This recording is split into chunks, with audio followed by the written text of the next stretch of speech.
والله إني بالخجل مثل محموم مصاب، جيت بالتقصير والذنب نفسي عابها، لكن إن العبد لا من رجع بعد الغياب يغتفر له شردته بعد طول غيابها.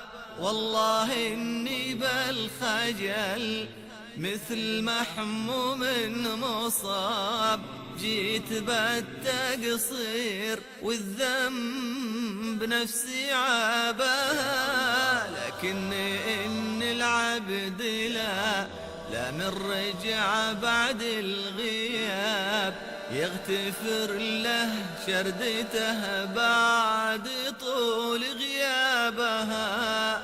آتي واسل بالشهادة وهي راس الذهب، واعترف بذنوب عبد وانا كسبها، تغفر الزلة وتفتح لنا للخلد باب، واحمنا من نارك المقاده وعقابها، واحمنا من نارك المقاده وعقابها.